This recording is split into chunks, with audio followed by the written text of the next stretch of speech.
Friends, welcome back to my channel. आज मैं बनाने जा रही हूँ करेले के अचार। आप लोगों को जरूर पसंद आएंगे। देखेंगे मैं कैसे कैसे बनाती हूँ मेरे स्टाइल में करेला का अचार। मुझे बहुत पसंद है।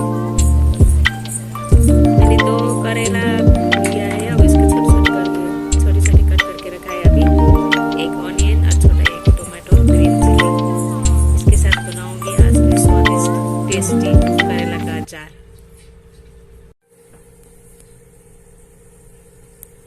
अब मैं बनाने जा रही हूँ करेला का अचार।